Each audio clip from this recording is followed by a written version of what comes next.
You probably know what an ACE is, an adverse childhood experience. Trauma, instability, the things that happened to you that you didn't deserve and couldn't control. Researchers have spent decades documenting how those early experiences affect your brain, your nervous system, your relationship, and your health decades later. But there's a side of that research that almost nobody talks about, and it may be, to me, the most hopeful thing I've ever read or talked about.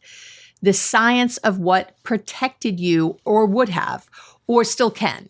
There are 7 specific childhood experiences, what researchers now call positive childhood experiences, or PCEs, that have been found to dramatically reduce the lifelong impact of adversity, even severe adversity from childhood. And the most important finding isn't just about kids, it's about you right now. So in this episode, you're going to learn what those 7 experiences are, how to figure out which ones were missing from your childhood, and most importantly, the research-backed ways adults can actually build what they didn't get. Because yes, that's a real thing, and it really changes everything. So stay tuned. Welcome back to the podcast. I feel like I was a little slow there on the uptake of my introduction to the podcast, but I'm always reading research. That's one of my favorite things to do. I know it can sound weird to some people, but I get journals. I get the actual paper journals still here to my office. And I, really like to look at what the latest research is and what's happening. And PCEs, or positive childhood experiences, have been talked about quite a bit lately in different formats. And I thought, I've never covered this in almost 8 years. We're in our 8th season, our 8th year of the podcast, and I've never talked about them. So what are positive childhood experiences? And of course, why do they matter, right? So the short answer is this.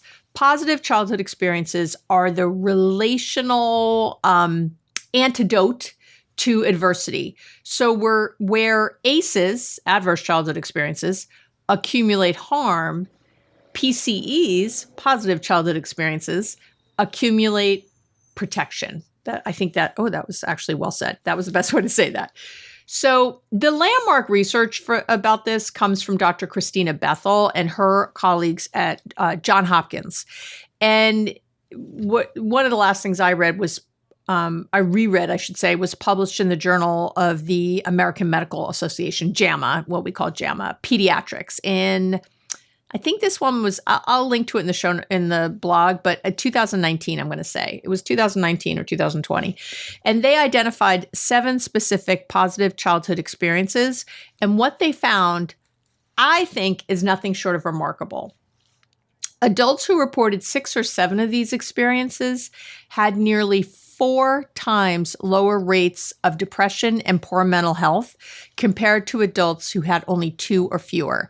And this held true even when controlling for how many ACEs, adverse childhood experiences, those adults had experienced. This is what is so huge. I'm going to really explain this today, so please, hang in there because it's such important research and it'll help you really understand how big this is.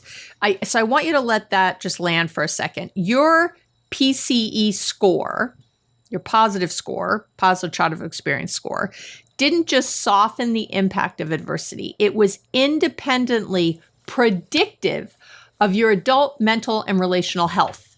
So in other words, the presence of these kinds of experiences, these 7 experiences, mattered on its own terms, not just as an offset to the bad stuff.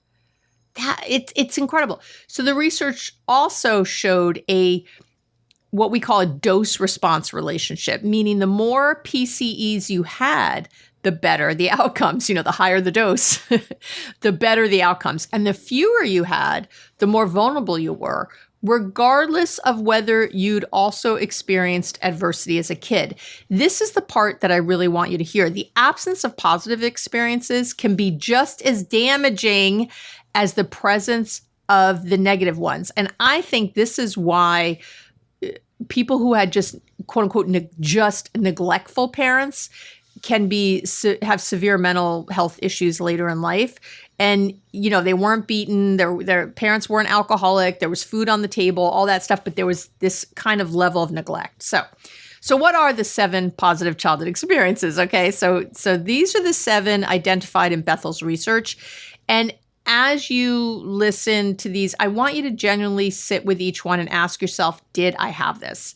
And again, for all my new people, whenever I mention the research or I have a great free download for today or anything else, you can find any link to anything I talk about under the video if you're watching on YouTube and or on my website, abbymedcalf.com. Go to this episode. And I write a full blog for every episode because that's how much I love you. So you might have someone who you think, oh my God, they need this information, but they'll never listen to Abby for an hour or 40 minutes or whatever today is. But they would read something for 7 minutes or 8 minutes. So you can send them the blog. Okay.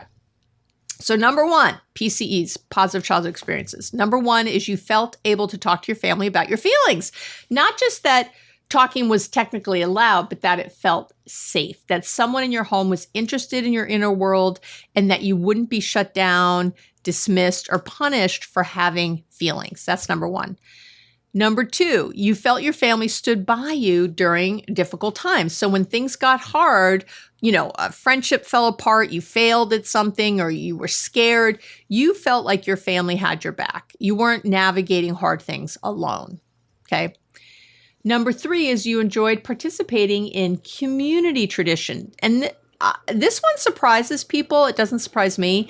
It's about belonging to something larger than your immediate family. So obviously religious communities, there's lots of positive predictions for people who are involved in church and temple and mosque and other things. It's very interesting. And from the research, this is Diner's research and other people, but it's hard to tell what it's from. It doesn't seem to be from the quote unquote like belief in a God or an Allah or anything else. It's from the community aspect. So it's the research bears out in different ways around this. It doesn't mean if you don't have your kids involved in a religious community that they're going to be, a mess. It's something to think about. So there's religious communities, cultural rituals, neighborhood events. So, I've talked about this before. My own children their dad is not Jewish and I'm Jewish. So we didn't like go to temple all the time or go to church or things like that. But we had I raised my children very purposefully in a neighborhood where there's a lot in this little town here in Northern California where, people, you can walk out the front door and your neighbors, and there was block parties and the schools were close by. You could walk to school. So there was so much, there's a community center on our literally on the end of our block. There was a community center and a library.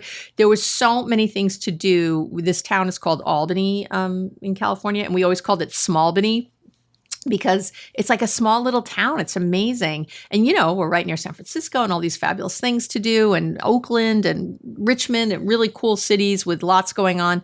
But there was a lot going on here. So having neighborhood events, that kind of stuff, really protective factor. Seasonal family traditions, right? I'm big on that. Anytime I can cook food and have a meal. So it's really about the sense that you were part of a connected world. And definitely when I think of growing up, I had as much as there was not good things in my childhood, I had a lot of that, a lot of that feeling. Number 4 is you felt a sense of belonging at school. So not necessarily that you were popular, but that there was a place for you. If you were the geek or the athlete or the whatever, that you fit somewhere. Okay, that the social world of school wasn't purely threatening or alienating. That's a big one.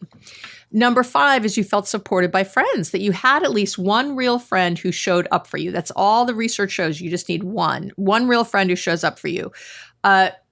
Peer connection in childhood isn't a luxury. It's really a developmental necessity. It's where you practice trust, repair, conflict, a belonging outside of the family, all of that. And so whenever I have people who have very small worlds, like, you have to be careful, of course, with homeschooling, things like that, making sure that those kids have a lot, which most homeschoolers I know make sure happens. So I'm certainly not dissing on homeschooling. They make sure that there's lots of, those kinds of things where there's groups and there's places that their kid kid or kids come together with other kids, but you just want to make sure. I think sometimes in families that have large families, where kids are homeschooled, what I have found is that there aren't as many things outside the house because the kids have each other, but we want to have friendships outside the family too. So I do want to be clear about that. However that happens. Okay. Number 6 is you had at least two non-parent adults, non-guardian adults who took a genuine interest in you. So it could be a teacher, a coach, an aunt, a neighbor, a friend's parent, someone who saw you and cared about you. They cared about how you were doing in a way that wasn't transactional. And this one turns out to be enormously protective, especially when family relationships are complicated. So this is huge. I can't even say enough about it. So and I want you to think of who you are in people's lives. Like I'm working with a client right now who's has a new niece. And I've just talked to her about how, and her family's a little crazy, and I've talked to her about how important it is for her to be very present in her niece's life as, that sort of healthy factor. And, you know what I mean? Like, don't take those things lightly. Number 7, you felt safe and protected by an adult in your home, not just physically safe, but emotionally safe, that there was at least one adult in your living environment whose presence made things feel more okay, not less. Those are the 7. Now, so before you spiral about how many of these you're checking off or not checking off, I want to say something important. And I say this as a, relationship maven psychologist with 40 years of experience. This list is not a verdict on your childhood. It's a map. And maps are useful because they show you where you are so you can figure out where you want to go. Okay? So I just that's what we're talking. So how do missing positive childhood experiences, PCEs, show up in your adult relationships is I think your next natural question. So here's the thing about childhood experiences, positive or negative. They don't stay in childhood. They travel with you. They become the lens through which you interpret your adult relationships, the expectations you bring into every room, the nervous system responses that fire before you've even finished a thought. Okay? So I want to walk you through each PCE and give you a concrete sense of how its absence tends to show up in your adult relationships right now. And this isn't, again, about pigeonholing you. It's about understanding why you do what you do, right? We always want to have an explanation, not an excuse, an explanation, so we can figure out next steps. Number 1, so if you didn't feel able to talk about your feelings, right, you probably struggle to name what you're feeling in real time. Or you may feel a deep, unnamed fear that sharing your inner world will push people away. So you might overshare in an attempt to finally be heard, or undershare as a way of staying safe. And either way, emotional intimacy is going to feel risky in a way I think that's hard to explain to a partner who grew up differently than you. Okay. 2, if your family didn't stand by you during hard times. If this was the case, you may have a really deep-seated belief that you're on your own when things get hard, even in relationships where that isn't true. So you might have trouble asking for help. You might minimize your own distress to avoid burdening a partner. Or you might feel a confusing, what word do I want to use? Like a resentment when you need support, but can't bring yourself to ask for it. That's a good one right there. Number 3, if you didn't experience community belonging, if that happened, you might feel chronically like an outsider. Even in groups that would welcome you, there can be a kind of rootlessness to adult life, a difficulty feeling fully grounded in any community that, traces back to not having had that experience modeled or provided for you. Number 4, if you didn't feel like you belonged at school, if that was the case, then peer environments in adulthood, workplaces, social groups, even couples friendships can really trigger old feelings of not fitting in. And you may shrink in group settings or avoid them.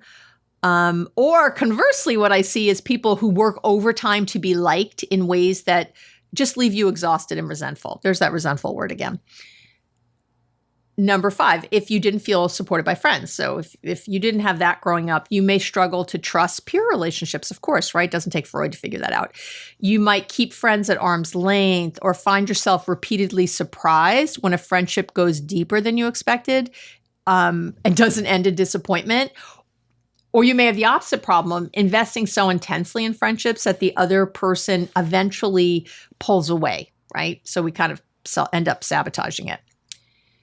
The 6th one, if you didn't have those 2 non-parent adults who took a genuine interest in you, this one often shows up as an intense need to be truly seen by a partner, by a boss, a mentor, anyone in a position of care or authority. I see this a lot, especially with bosses and things. When a partner seems distracted or disinterested, the response can feel wildly disproportionate. And now, hopefully now you know why. You're not just reacting to today's interaction. You're reacting to years and years of invisibility. That's what's happening. And then number 7, if you didn't feel safe and protected in your home, your nervous system learned that home, which is supposed to be the original safe base, right, isn't reliably safe. And that creates a fundamental wiring issue, of course. The very thing that's supposed to be the antidote to threat, closeness and connection, it gets coded as a potential threat itself. If you're insecure in a healthy relationship, it's probably this one. I'll tell you that right now. And I just did an episode recently about insecurity in healthy relationships, so make sure you check that out if that's true for you. Okay, so can you actually heal what you didn't get? And yes, I want to be really clear here because there's a lot of vague wellness language floating around about, healing your inner child. And what I'm going to tell you is, as always, grounded in actual research. So the concept is called earned secure attachment. I've talked about this a little bit in the past attachment episodes I've done, which of course I'll link to. And it was first identified through work on, what's called the adult attachment interview, which was developed by a researcher named Mary Main and her colleagues at Berkeley.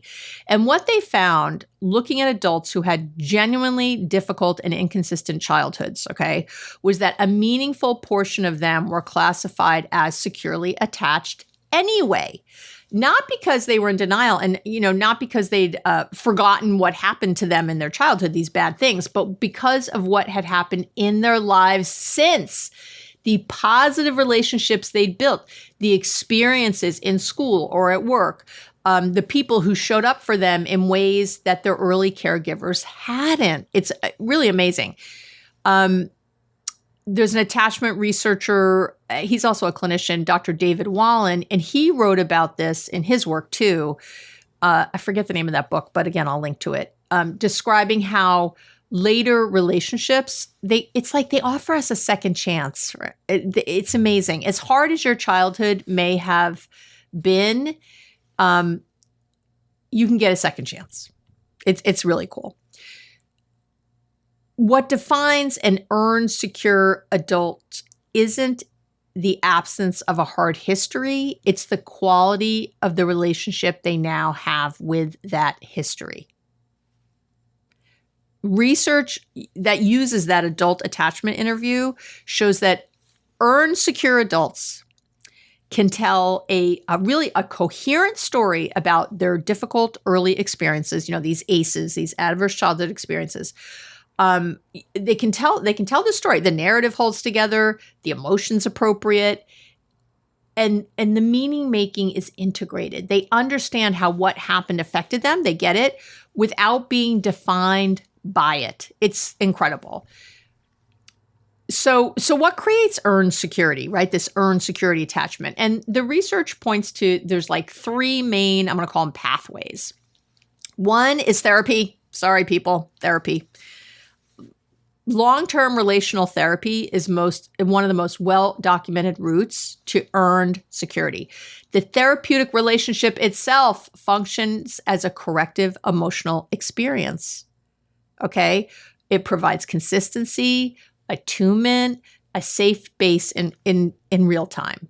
You're not just talking about your relationships, you're having a new kind of relationship often for the first time with that therapist. And this is why AI does not replace. And I'm sure we'll have research eventually on AI, but I will tell you, as it is now, it's so hard if you haven't had therapy to understand why AI is not the same, even remotely. I did an episode on it, so I'm not going to get deep on it right here, but I can't tell you how reparative I know. Like with some men I've worked with, I'm the first woman they've ever talked to that they can't have sex with.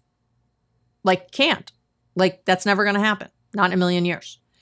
And it puts a whole new energy in. So, you know, I've had it where maybe a man complimented me in my session or something, and we talk about it like, why did you feel a need to talk about how I look? Or, you know, what are you bringing in here? What are you uncomfortable with? You know, we get to go there, right? Or maybe on the first positive female experience a woman has had, you know, she doesn't have any girlfriends maybe, or women who she's looked up to, whatever. There's so many reparative and restorative things that happen in the therapeutic relationship that are incredible. Now, again, if you cannot afford therapy or haven't had therapy or can't access it for some reason, it's definitely one of the reasons I have the podcast, right?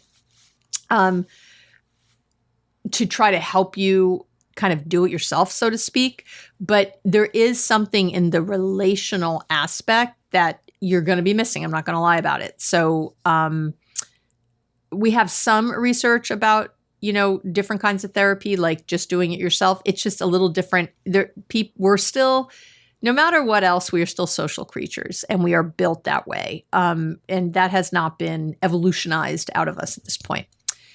Okay, that's number one, is therapy. Number two is a secure romantic partnership. A partner who is consistently warm, responsive, emotionally safe can really do something profoundly reparative over time. And the research shows that secure romantic relationships can shift attachment patterns in adults who came from insecure backgrounds. And this isn't about your partner being your therapist, by the way. It's about I don't want to say this. It's about the accumulated weight of evidence that safety is real, that closeness doesn't have to end in abandonment or humiliation or rejection, that you can be known even with all your warts and still be loved. Okay. And then the third, so I want to be clear, like, so having a true partner, the research shows really helps. Now, not being in an unhealthy relationship. I mean, well, you know what? I'm not going to go down that right now. Let me get to number three. Sorry, I could digress, but I won't right now. Number three is sustaining relationships of any kind. Let me just go there, right? So you might not have a partner. You might not even want a partner, a romantic partner, but sustaining relationships of any kind. So mentors, coaches, close friendships, faith communities, support groups, 12-step groups, any relationship characterized by genuine interest, consistency, and emotional safety contributes to what researchers call the accumulation of new relational evidence. That's how we talk about it. You are essentially teaching your nervous system through repetition that the old predictions don't always come true. And that's a really good thing. And I want to just make one important note. Earned security, this earned secure attachment, isn't a transformation into someone with no past. The old internal working models don't disappear. What changes is that they're no longer the only option. That's what's changing. New patterns built through accumulated corrective experience become available alongside the old patterns. And over time, they really do become more readily available. That shift from one single anxious or avoidant response to having a choice between that response and a more secure one is really what I'm talking about, right? I've talked a lot, I'm a classic avoidant attachment style person. And when I get sick, I don't want to talk to anybody. I want to curl up and lick my wounds. I want to be in bed. I don't want you to offer to help bring me anything. Like, I'm the worst. And I remember like really hurting my leg once, and I had it up. It had blown. I had fallen, and it blew up. It didn't break, thank God, but like my ankle was 5 times the size. It was black and blue. It was so bad, and I had it up. And I remember Max, my son, had come home, And I had done it during the day, and I'd gone up, put my foot up, and somehow got myself home, drove home. It was my right foot, like shouldn't have done it. I could barely feel it. Thank God my office is less than a mile from my house. But anyway, get myself home, get my foot up. And I'm sitting there, and Max is like, "Oh my God, what happened?" And I tell him, and he's like, he sees me I start to get up. He goes, "What are you doing?" And I said, "Well, I'm just a little thirsty." He goes, "Let me get you some water." And I go, "No, it's probably good to walk on it." He's like, "No, it's not." He just like, in a loving way, really yelled at me. He goes, "This is such crap. Like, you need to get over yourself right now. I know you don't like help, but this is ridiculous. Sit the F down and I'm going to take care of you," kind of thing. I mean, that's how much that'll go there. So, and yet I'm much better, and I really, I've gotten much better over the years. And as soon as he said that, I was like, "Oh my God, I'm being ridiculous," and I'm much better at asking for help, I guess is what I want to say. So it's one of the options now I have. Yes, my old wiring might be like, go to bed, don't let anybody talk to you, don't ask for help. But my new wiring is there too with new options, okay? So where I will ask for help and I will accept help and I won't be such a jerk about it. Okay. So here are 5 ways to repair what your childhood missed, okay? So I want to get practical here, right? Because earned security, it's not just something that happens to you in a therapist's office either. You can actively cultivate it. So these are the most research-supported ways to do that. Okay, here we go. So number 1 is to name what you didn't have. This isn't about blame or self-pity. It's about accuracy.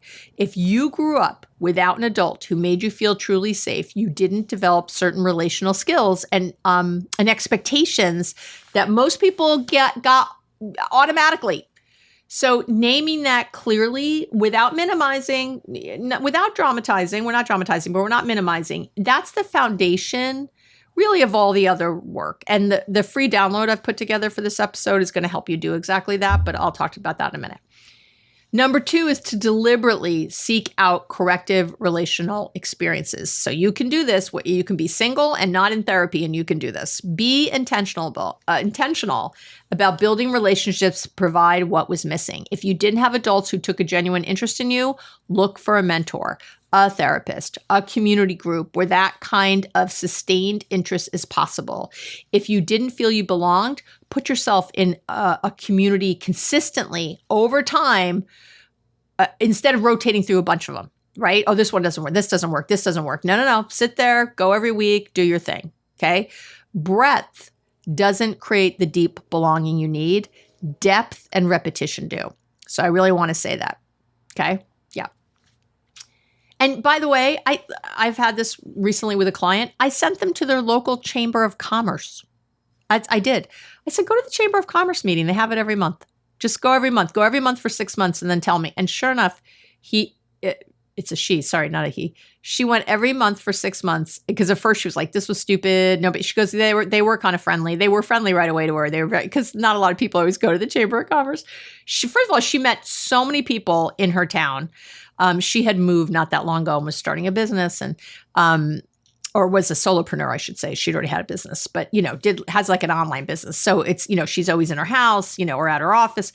And it went so well. So something like that, like it doesn't have to be join the Elks Club. I don't know. Like 12-step meetings were always great for me. Whenever I went to a new town, when I moved from the East Coast to the West Coast, one of the first things I did was go to 12-step meetings. It's how I got my first job out here. It's how, and then I was in school, so I met people too. But there are so many options and you don't have to be, there's 12-step meetings for just about everything. I bet you're codependent. Go to a Codependence Anonymous meeting.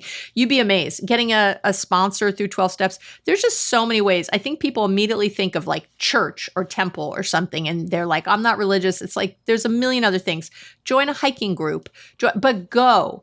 Don't join 40 things and go once to everything because because right away you're not going to necessarily feel good there. You have to go over and over. And when people see that commitment from you is when they give the commitment back.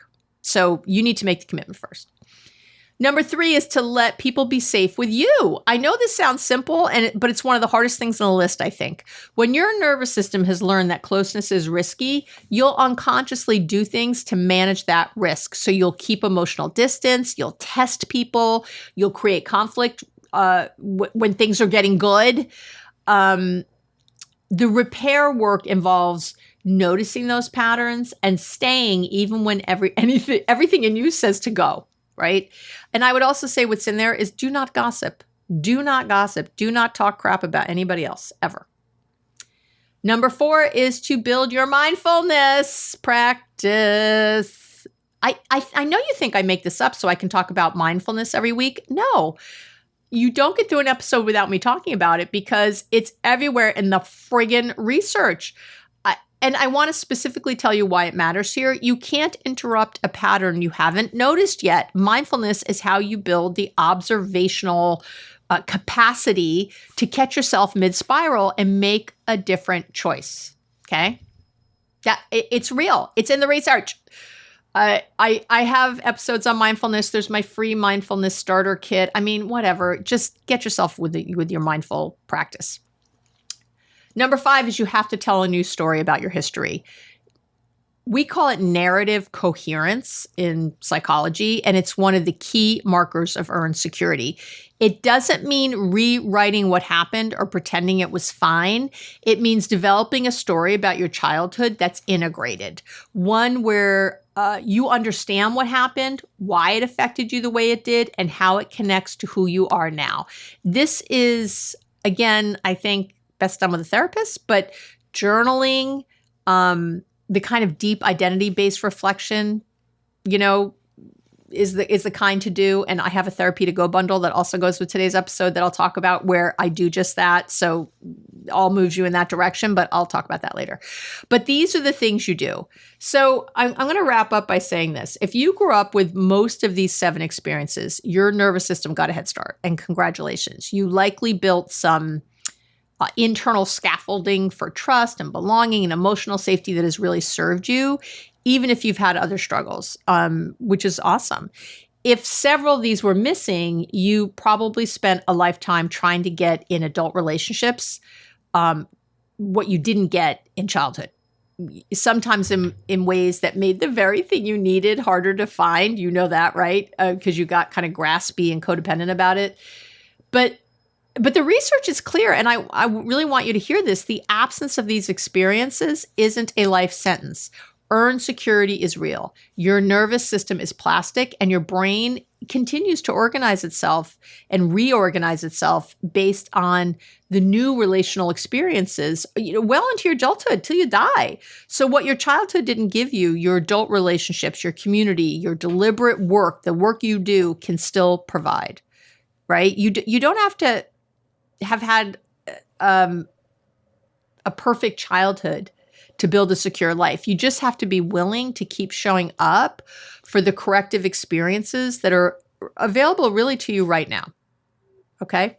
All right. So let's talk about the free download for today. And I think I've been killing these. I just want to say, I'm calling it my PCE profile. It's your protective childhood experience profile. It's a self-assessment. It's going to walk you through each of the 7 positive childhood experiences, and it really helps you identify which ones were present or missing. And I think asks the kind of right questions to start connecting what you didn't have to what you're experiencing in your relationships right now. And so, as always, you can find that again on the website where you get this episode on abbymedcalf.com, or you can find it under the YouTube video. And then, as always, I have what I call a Therapy to Go bundle. If you want to go deeper with this work, I'm calling this bundle Healing What Your Childhood Didn't Give You. And it just includes really practical tools to help you do the actual repair work, not just understand it. So there's journaling prompts for healing what your childhood didn't give you. I give very specifics. How your positive childhood experience gaps show up today. So in other words, connecting what was missing to what happens in your relationships now. I have a corrective experience plan in there. So kind of helping you build what your childhood didn't provide. A script sheet for asking for what you didn't get. It's like a script sheet for letting people in. And then there's a letter to your younger self where I sort of help you write that. And it's very specific to this. So there you have it. That's $10 if you want that you can get that for just $10. And it includes the free download. So if you're sure you want to do all this work, then you can skip getting the free download and just get it all together. All right. That is it for today. Thank you so much for being with me. I hope this was a positive, something aspirational today so you can look ahead. If you're a parent, obviously these things are super duper important. But even if you're just somebody important in another kid's life, it's important. And then, so it's important what you do from yourself down and then what you do from yourself up, right? How you're in your relationships today, what you're doing to be corrective and make a better life for yourself. All right. Mwah. Love you so much. Have an amazing week, and you and I will talk real soon.